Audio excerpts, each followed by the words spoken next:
ኢትዮጵያ ውስጥ እድገት ሳይሆን ሚራክል ነው ያለው። ኢትዮጵያ ውስጥ ለውጥ ሳይሆን እኛ ለውጥ ልናመጣ ያሰብን ሰዎች ካሰብነው ፍጥነትና ጥራት በላይ ነው። At least 16 people have been killed and hundreds injured in Kenyan anti-government protests. Demonstrators are disillusioned by economic stagnation, corruption, and high taxes. ኢትዮጵያ ውስጥ እድገት ሳይሆን ሚራክል ነው ያለው። ኢትዮጵያ ውስጥ ለውጥ ሳይሆን እኛ ለውጥ ልናመጣ ያሰብን ሰዎች ካሰብነው ፍጥነትና ጥራት በላይ ነው ለውጥ እየመጣ ያለው። ይሄን እድገት በተገለጠ አይን ማየት ካልቻል፣ መጠበቅ ካልቻል፣ መደገፍ ካልቻል አደገኛ ጣጣና መከራ ሊያመጣብን ይችላል። ጥቂት ኢንዲኬተርስ ብቻ ላንሳ። ብዙ ሰው የማያስተውለው ግን ሚራክል ተብሎ የሚወሰደው አንዳንድ ኢንዲኬተር ላንሳ። በነገራችን ላይ በዚህ አመቱን ስንጀምር የኢትዮጵያ የማንሰራራት አመት ነው ብዬ ነበር። ዘንድሮ እኮ ከፍተኛ የማንሰራራት አመት ነው።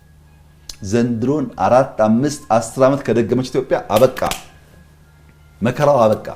ዘንድሮ መደጋገም ግን የጋራ ራዕይ፣ የጋራ ጥረት፣ የጋራ ስራ መሆን አለበት። ዘንድሮ ምንድነው የተለየው ነገር? እንዲህ በኩራት በእምነት የምትናገርለት እንጠብቀው እናስፋው የምትለው የሚል ጥያቄ ማንኛውም ጤነኛ ሰው ያነሳ ይችላል። ዘንድሮን ለመረዳት ኤክስፖርትን ብቻ እንመልከት። ኤክስፖርት ማለት ኢትዮጵያ አምርታ ለውጭ ገበያ አውላ ከውጭ ዶላር የምታገኝበት መስክ ማለት ነው። ከ1984 83 አይደለም 84 እስከ 98 ያለው 15 አመት 84 85 እያልሽ ቆጥረሽ 98 ስትጨምሪ 15 አመት ነው። ከ84 እስከ 98 ባለው 15 አመት ውስጥ ኢትዮጵያ ለውጭ ገበያ ኤክስፖርት አድርጋ ያገኘችው ሀብት 7.5 ቢሊዮን ዶላር ነው። የአንድ አመት አይደለም፣ የ15 አመት 7.5 ቢሊዮን ዶላር በ15 አመት ነው ያወጣችው። መቼ? ከ84 98። ይሄ ዘመን ብዙ ጉዳይ ያየንበት ዘመን ነው። የኢትዮ ኤርትራ ጦርነት 90 የነበረበት፣ የ97 ምርጫ የነበረበት፣ ብዙ ሰው የሚያወራለት ኢንሲደንት የነበረበት ዘመን ነው። እሱን ጨምሮ ነው የማወራው። ከ84 እስከ 98 ባለው ጊዜ ውስጥ ኢትዮጵያ ለውጭ ገበያ አቅርባ ያገኘችው የዶላር መጠን 7.5 ቢሊዮን ዶላር ነው። ዘንድሮ በአንድ አመት 8 ቢሊዮን በላይ ዶላር ገደማ ከኤክስፖርት ታገኛለች። በአንድ አመት 8 ቢሊዮን በላይ ዶላር የምታገኝ ሀገር 15 አመት ሙሉ ምን ትሰራ ነበር ብሎ መጠየቅ ያስፈልጋል። አእምሮ ያስፈልጋል። ለዚህ ማስተዋል ያስፈልጋል። በተገለጠ ልቦና ማየት ያስፈልጋል። ያ 15 አመት እንደዚህ አይነት ተአምር ሰርተንበት ቢሆን ኖሮ ዛሬ የት እንሆን ነበር ብሎ በቁጭት መንፈስ ተምሮ መለወጥን ይጠይቃል። 15 አመት 7.5 ቢሊዮን ዶላር ኤክስፖርት ያደረገች ሀገር በአንድ አመት 8 ቢሊዮን በላይ ዶላር ገደማ ኤክስፖርት አድርጋለች። ከምንድን ነው ያገኘችው? ይሄንን መስክ ይለውን ደግሞ እንመልከት። የሚተሳሰር ጉዳይ ስላለ ለምሳሌ ቡና ከ84 እስከ 98 በ15 አመት ጊዜ ውስጥ 3.5 ቢሊዮን ዶላር ነው የሸጠችው ቡና ኢትዮጵያ። 15 አመት 3.5 ቢሊዮን ዶላር። ዘንድሮ በአንድ አመት 2.5 ቢሊዮን ዶላር ሽጣለች። ምን ማለት ነው? 2 አመት ውስጥ 5 ቢሊዮን ብትሸጥ በ15 አመት ውስጥ ከሸጠችው በብዙ የበለጠ ማለት ነው። ቡና ነው ያልኩት። ከየት መጣ ይሄ? ግሪን ሌጋሲ ነው። ተክለን ነው፣ ደክመን ነው ያመጣ ነው። በዋዛ የመጣ ጉዳይ አይደለም። በቢሊየን ሲድሊንግስ ተክለን ተንከባክበን ቡናው ሪስፖንድ አድርጎ ነው ዛሬ ለዓለም ገበያ የምናቀርበው ቡና በመጠንም በሚያስገባው ገቢ ያደገው። ኢማጂን በአንድ አመት 2.5 ቢሊዮን እና በ15 አመት 3.5 ቢሊዮን ዶላር ዲፈረንስ አለው። ከዚህ ወዲያ ማንሰራራት ከየት ይመጣል? እንኳን ደስ ያላችሁ። የማይክሮ ኢኮኖሚ ማሻሻያ አድርገናል ከተባለ ጊዜ ጀምሮ ኢትዮ ቴሌኮም ከፍተኛ የታሪፍ ማሻሻያ ጭማሪ ያደረገ፣ መብራት ኃይል 3 እጥፍ የዋጋ ጭማሪ ያደረገ፣ የውሃ አገልግሎት የክፍያ ታሪፉን ላይ ተሰቀለ። የኢትዮጵያ ንግድ ባንክ ለአገልግሎት ተጨማሪ እሴት ታክስ ማስከፈል ጀመረ። ነዳጅ በሊትር በየወሩ ከ20 እና ከ10 ብር በላይ ይጨምራል። የትኛውም የመንግስት አገልግሎቶች እንደ ቀልድ የሚጨምሩት ክፍያ የማይቀመስ ሆነ። መሰረታዊ የፍጆታ ሸቀጦች ሆነ የትኛውም ምርት በየቀኑ የዋጋ ተመናቸው ከፍ እያለ አስቸገረ። ከውጭ የሚገቡ ምርቶች በየወሩ ከእጥፍ በላይ ይጨምራሉ። አገልግሎት ሰጪ ተቋማት የሰው ኪስ መግባት እስኪቀራቸው ድረስ ህብረተሰቡን አማረሩ ወዘተረፈ። ነገር ግን የሰራተኛው ደሞዝ ባለበት ደርቋል። ደሞዝ ቢጨመርም እንኳን ለአንድ ቀን ምሳ የማትበቃ 700 ብር ጠብ ትደረጋለች። የገንዘባችን የመግዛት አቅም ደግሞ ተመናምኖ እርቃኑ ቀርቷል። ህዝቡ በተአምርና በአስማት ሌላውን ነገር ትቶ ትንፋሹን ለማስቀጠል ብቻ ህይወቱን ይገፋል። በጎን በኩል ደግሞ ሚዲያው፣ ካድሬው፣ የገጽታ ግንባታ ባለሙያው የኢትዮጵያ ኢኮኖሚ መላው ዓለም እየተደመመበት እንደሆነ ይነግሩናል።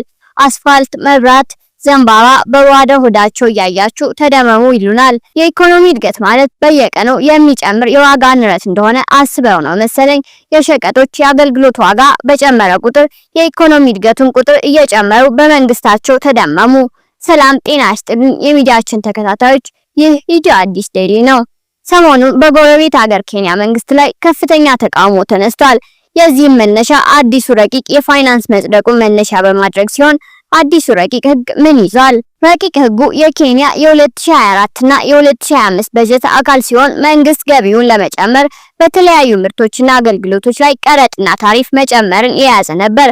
ከነዚህም መካከል በዳቦ ላይ 16 በመቶ ተጨማሪ እሴት ታክስ ወይም ቫት መጣልን ጨምሮ እንዲሁም በሞባይል ገንዘብ የማስተላለፊያ አገልግሎት ላይ ታሪፍና በመኪና ላይ 2.5 ቀረጥ መካተቱን ሲሆን እኛም ይህን መነሻ በማድረግ አሁናዊ የሀገራችን ሁኔታ በጠቅላይ ሚኒስትሩ አንደበት ከሰሞኑ የተገለጸው አስገራሚው ንግግራቸውን መነሻ በማድረግ ቀጠል አድርገን የሰሞኑን የሀገረ ኬንያ ህዝባዊ ተቃውሞን መነሻውን ከሀ እስከ ፐ እናስቃኛቸዋለን። ክቡራንና ክቡራት ፕሮግራማችንን እስከ መጨረሻው እንድትከታተሉን በትህትና እየጠየቅን ዝግጅታችንን ከወደዳችሁትና ቪዲዮዎቻችን ወደ እናንተ ተደራሽ እንዲሆን ላይክ፣ ሼር፣ ሰብስክራይብ በማድረግ ቤተሰብ ይሁኑ። ህዝባዊ እምቢተኝነትን ያቀጣጠለው የኬንያ አዲሱ ትውልድ ኬንያውያን የፋይናንስ ህግ ረቂቅ መነሻ በማድረግ የሀገሪቱን ፓርላማ ጭምር ጥሶ የገባውን ባለፈው ዓመት የተካሄደውን ጸረ መንግስት ተቃውሞ አንደኛ ዓመትን ለመዘከር ዛሬ ረቡዕ ሰኔ 18 2017 ዓ.ም በተለያዩ ከተሞች አደባባይ ወጥተዋል። የኬንያ ፖሊስ በሺዎች የሚቆጠሩ ተቃዋሚዎችን ለመበተን አስለቃሽ ጭስ የተኮሰ ሲሆን ቢያንስ 2 ሰዎች ሲሞቱ በርካቶች መቁሰላቸው ተዘግቧል። በመዲናዋ ናይሮቢ የሚገኙ የንግድ ቤቶችና ትምህርት ቤቶች ሁከቶች ይከሰታሉ በሚል ተዘግተው ውለዋል። የሀገሪቱን ከፍተኛ ባለስልጣናት ባሸበረው ባለፈው ዓመት በተካሄደው ህዝባዊ የተቃውሞ ማዕበል ከ60 በላይ ሰዎች ተገለዋል። ህዝባዊ ተቃውሞ በተቀሰቀሰበት ወቅት ቢቢሲ የአዲሱን ትውልድ እምቢተኝነት በተመለከተ የሚከተለውን ዘገባ አጠናክሮ ነበር። ኬንያውያን ወጣቶች መንግስታቸውን ለመቃወም አደባባይ ወጥተዋል። መነሻው መንግስት ሊያጸድቀው ጫፍ የደረሰው አዳዲስ ቀረጦችና ግብር ቢሆንም በርካቶችን ያጎሳቆለው የኑሮ ውድነት፣ ስራ አጥነት፣ ድህነትና ሙስና መከራችን እያሳየን ነው እያሉ ነው። መንግስት ገቢውን ለመጨመር ዳቦን ጨምሮ በምግብ ዘይት፣ የሴቶች ንጽህና መጠበቂያ፣ የሞባይል ስልኮች፣ ኮምፒውተሮች፣ ተሽከርካሪዎችና በሌሎች ምርቶችና አገልግሎቶች ቀረጥ ላይ ጭማሪ ያካተተ ረቂቅ የፋይናንስ ህግ አውጥቶ ነበር። ፕሬዝዳንት ዊሊያም ሩቶ ወደ ስልጣን ከመጡ በኋላ በተደጋጋሚ ግብሮችን በመጨመር ያሰላቹት የኬንያ ህዝብ በተለይ ወጣቶች ለተቃውሞ አደባባይ ወጥተዋል። መሪዎቹ እየመሩ አይደለም፣ በድህነትና በስራ አጥነት እየማቀቀ ያለውን ወጣት ጀርባውን እያጎበጡት ነው ይላሉ። ኬንያ ከዚህ ቀደም በርካታ ህዝባዊ ተቃውሞችን ብታይም ያለፈው ዓመት ግን ለየት ያለ ነበር። ከዚያ ቀደም የነበሩትን የአደባባይ ተቃውሞችን ያደራጁ የነበሩት ተፎካካሪ ፖለቲከኞች ነበሩ። የአሁኑ ግን ወጣቱ ማንም ሳይቀሰቅሰው ነው ለተቃውሞ ወደ አደባባይ የተመመው። የአንበሳውን ድርሻ የያዙት ደግሞ ጄንዚ ወይም ጄኔሬሽን ዙመርስ የሚሰኙት በሀያዎቹ የእድሜ ክልል ውስጥ የሚገኘው ትውልድ አካል ናቸው። በፍርሃት የተሸበቡ አይደሉም፣ ደፋር ናቸው። ስልጣን አያሳስባቸውም፣ ይጋተራሉ። በቴክኖሎጂ የተካኑ ናቸው። የዲጂታል ዘመን ልጆች ናቸው፣ ለጥያቄ የሰሉ ጭምር። አሻፈረኝ ባይነታቸውና እንቢተኝነታቸውም የጸና ነው። ቤተሰቦቻቸው በድህነት እየማቀቁ መዘዞችን ፈርተው ዝም ማለታቸውን ልጆቹ አልተቀበሉትም። መጻኢ ተስፋችንን አትነጥቁም እያሉ ነበር ፖለቲከኞቻቸውን። ለሁሉም ክብር ይገባል የሚለውን አያምኑም። በአምላክ የተመረጥነን ለሚሉት የኬንያ ፖለቲከኞች አምላክ የተመዘገበ መራጭ አይደለም፣ ህዝብ ነው የመረጣችሁ ብሏቸዋል። ሙሰኛ የሚሏቸውን ፖለቲከኞች ለማዋረድ ወደ ኋላ አይሉም። ከስልጣን ልቀቁ ሲሉም ተሰምተዋል። ፕሬዝዳንት ሩቶን ጨምሮ የኬንያ ፖለቲከኞችን ምስል ከአንገታቸው በላይ በአሳማ ፊት በመቀየር ፎቶዎች ይዘው ወጥተዋል። ዘራፊዎችን ነው የመረጥነው፣ መሪዎች አይደሉም፣ ድህነት ሰው ሰራሽ ነው የሚሉ መፈክሮችን በተለያዩ የሀገሪቱ ከተሞች አደባባዮች ላይ አስተጋብተዋል። የወጣቱ ተቃውሞ የበረታበት መንግስትም በረቂቅ የፋይናንስ ህጉ የተካተቱ የተወሰኑ ቀረጦችን ለማንሳት ተገዷል። እንዲቀሩ ከተደረጉት መካከል በዳቦ ላይ ሊጣል የነበረው 16% ቀረጥ፣ የምግብ ዘይት፣ የሞባይል ገንዘብ ዝውውር አገልግሎትና በተሽከርካሪዎች ላይ ሊጣሉ የነበሩ ቀረጦች ይገኙበታል። ይህ አወዛጋቢ ረቂቅ በቲክቶክ መነጋገሪያነት ጀምሮ ወደ ከፍተኛ የህዝባዊ ተቃውሞ ተቀይሯል። የፕሬዝዳንት ዊሊያም ሩቶ መንግስት የበርካታ ትውልድ ፖለቲከኞች ያላደረጉትን ከዘርና ከፓርቲ ባለፈ በርካታ ኬንያውያን በአንድነት እንዲቆሙና እንዲቃወሙ አድርጓቸዋል። በርካታ ግብሮችን በመጫን የሚታወቁት ሩቶ ወጣቱ በአንድነት እንዲነሳባቸው ምክንያት ሆነዋል። ተቃውሞ በጀመረበት ሰኔ 11 2016 ዓ.ም በመቶዎች የሚቆጠሩ ወጣቶች ታውን ተብሎ በሚጠራው የሚድናዋ የናይሮቢ የንግድ ማዕከልን በመቆጣጠር እያንዳንዱ እንቅስቃሴ ቀጥ እንዲል አድርገው ነበር። ፖሊሶች በአስለቃሽ ጭስ በውሃ ሊበትኗቸው ቢሞክሩም በእጅ አላሉም። ፖሊሶች የሚያደርጓቸውን መተናኮሶችና ድብደባዎችም በሞባይል ስልኮቻቸው በቀጥታ በማህበራዊ ሚዲያ ላይ ሲያሰራጩ ነበር። ለህዝባዊ ተቃውሞ ምክንያት የነበረውን ረቂቅ ህግ የሚመለከተውንና የሚያጸድቀውን የሀገሪቱን ምክር ቤት ፓርላማውን እንቆጣጠር ወይም ኦኩፓይ ፓርላመንት በሚል መርህ ነበር የወረሩት። ከዚህ ቀደም ፖለቲከኞችና ስፖንሰር አድራጊዎች ከሚያደራጇቸው ተቃውሞዎች በተለየ መልኩ ይህ የወጣቶች እንቅስቃሴ መሰባሰቡና መደራጀቱ የተካሄደው በማህበራዊ ሚዲያ አማካኝነት ነው። የተቃውሞ አደረጃጀት ጥቁር ልብስ እንዲለበስ ቢጠይቁም አንዳንዶች የተቀደዱ ጂንሶች ለብሰው መጥተዋል። የፀጉርም ሆነ የልብስ ፋሽኑም የተለየ ነበር። እኛ ጄንዚ ነን፣ ራሳችንን መሰባሰብና ማደራጀት ችለናል። ወጣቶች ለተቃውሞ እንዲመጡ ብቻ ሳይሆን ለምን እንደምንቃወም ለማስተማር ቲክቶክን እንደ መድረክ እንጠቀምበታለን ሲል አንደኛው ተቃዋሚ ዘሃ አንዲ ሙሊ ለጋዜጠኞች ተናግሯል። አብዛኞቹ ለተቃውሞ ሲወጡ ወጣቶች ለመጀመሪያ ጊዜያቸው ነበር። ሩቶ መልቀቅ አለበት የሚሉ ድምጾችን በርከት ብለው ተሰምተዋል።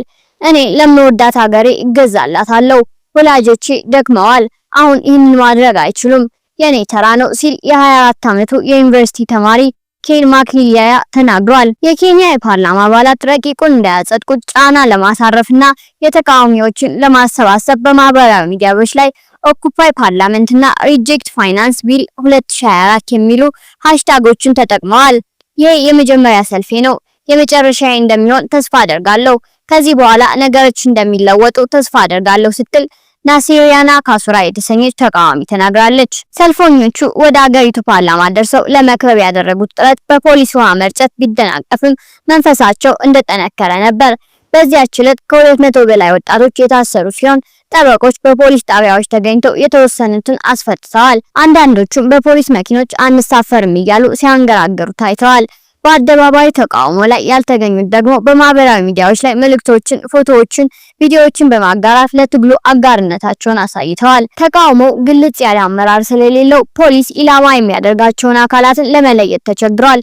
የተቃውሞ ሰልፉን አንዳንድ ቴክኒካዊ ጉዳዮችን አላሟላም በሚል ፖሊስ ቢያግደውም ተቃዋሚዎቹ በዚህ አይስማሙም። ከዚህ ቀደም ከነበሩት ጸረ መንግስት ተቃውሞዎች በተለየ መልኩ ዘረፋ፣ ንብረት ማውደም ሆነ ድንጋይ መወርወር አልታየበትም። ፍጹም ጨዋነት የተሞላ ነበር። ወጣቶቹ አገር አቀፍ በሆነው ተቃውሟቸው መንግስታቸው ላይ ጫና ማድረስ ችለዋል። የተወሰኑት ቀረጦች እንዲሰረዙም አድርገዋል። ኬንያውያንን አድምጠናቸዋል ሲሉ ከፓርላማው የፋይናንስ ኮሚቴ ሰብሳቢ ኩሪያ ካሚኒ ፕሬዝዳንት ሩቶና የምክር ቤት አባላት በተገኙበት ጋዜጣዊ መግለጫ ላይ ተናግረዋል። ኬንያውያንን አድምጠናቸዋል ሲሉ የፓርላማው የፋይናንስ ኮሚቴ ሰብሳቢ ኩሪያ ኪማኒ ፕሬዝዳንት ሩቶና የምክር ቤት አባላት በተገኙበት ጋዜጣዊ መግለጫ ላይ ተናግረዋል። በፋይናንስ ረቂቁ ላይ የተደረጉ ለውጦች ኬንያውያንን ከኑሮ ውድነት ጫና ለመጠበቅ የተደረጉ ናቸው ሲሉም ኩሪያ አክለዋል። መንግስት በእነዚህ የቀረጥ ጭማሪዎች 2.7 ቢሊዮን ዶላር ለማሰባሰብና አገሪቷ ያለባትን የዕዳ ጫና ለማቃለል ይውላል ሲሉ ይሟገታል። ኬንያ በአሁኑ ጊዜ ያለባትን 80 ቢሊዮን ዶላር የሚጠጋ ብሔራዊ ዕዳን ለመቀነስ የተለያዩ ግብሮችን መጣል አንዱ እርምጃ ነው ይላል መንግስት። በተቃዋሚ ሰልፎቹ ያልተሳተፉና ሙሉ በሙሉ ህጉ እንዲሰረዝ የሚጠይቁ ተቃዋሚዎች በህዝብ ላይ የተጣለ ቅጣት ሲሉ ነው የጠሩት። ረቂቅ ህጉን እንዲሰርዙትም ለማድረግ በፕሬዝዳንት ሩቶ ላይ በቀጥታ ያነጣጠረ አንፎሎ ሩቶ የሚል ሃሽታግ በማህበራዊ ሚዲያዎች እየተጋራ ይገኛል። በዚህም ተቃዋሚዎች ህዝቡ ፕሬዝዳንቱን በኤክስ ገጻቸው እንዳይከተሏቸው እየጠየቁ ነው። ረቂቅ ህጉ ሙሉ በሙሉ ውድቅ እስኪደረግ በመዲናዋ ናይሮቢ እንዲሁም በሌሎች ከተሞች በተቃውሟችን እንቀጥላለን ብለዋል።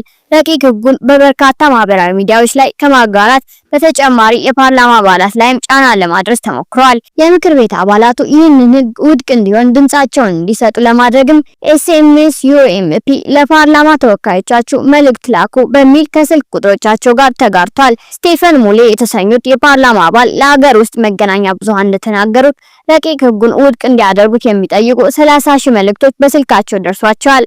ሌሎች የፓርላማ አባላትን በሚደርሷቸው መልእክቶች መጨናነቅ ምክንያት የስልክ አገልግሎታቸው ተቋርጧል ሲሉ ቅሬታቸውን ገልጸዋል። ለዓመታት የጸረ መንግስት ተቃውሞችን ሲመሩ የነበሩት አንጋፋ የተቃዋሚ መሪ ራይላ ኦዲንጋ ከተቃውሞ ሰልፎቹ እንዲርቁ አንዳንዶች አሳስበዋል። እሳቸውም ይህንኑ አክብረው በማህበራዊ ሚዲያ ገጻቸው ላይ ምላሽ የሰጡ ሲሆን እኔ ዛሬ በጣም ኩሩ አባት ነኝ፣ መብቶቻቸውን ለማስከበር በጀግንነት ለቆሙ ሁሉ እንኳን ደስ አላችሁ ብለዋል።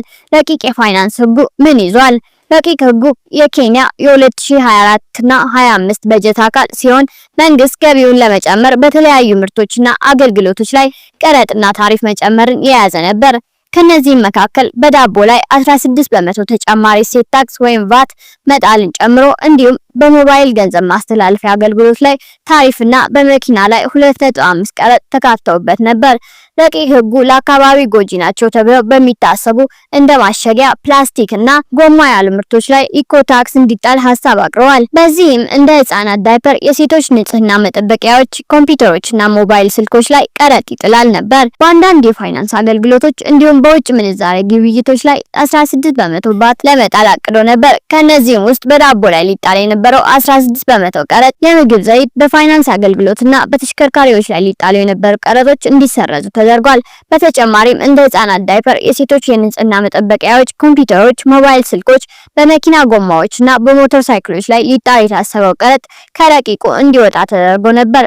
ሌላኛው በሞባይል የገንዘብ ማስተላለፊያ አገልግሎት ላይ የክፍያ ጭማሪና የኢንተርኔት ዳታ ክፍያዎች ላይ ሊደረግ የታሰበው የግብር ጭማሪ እንዲሰረዝ ሆኗል። በተደጋጋሚ ግብሮች የተሰላቹት ኬንያውያን ይሄ በቂ አይደለም፣ አሁንም ቢሆን በረቂቅ የተካተቱ እንደ የመንገድ ጥገና፣ ከውጭ በሚገቡ ሸቀጦች ላይ ሊጣሉ የታሰቡ ቀረጦችን አንቀበልም ብለዋል። ረቂቁ ሙሉ በሙሉ ውድቅ ይደረግም እያሉ ነው። የወጣቶቹ ተቃውሞ የበረታባቸው ፕሬዝዳንት ሩቶ በመጨረሻም የፋይናንስ ህጉ ሙሉ ለሙሉ ውድቅ እንዲሆን ለማድረግ ተገደዋል። ነገር ግን የተቀሰቀሰባቸው ተቃውሞና ቅሬታ ቀጥሏል።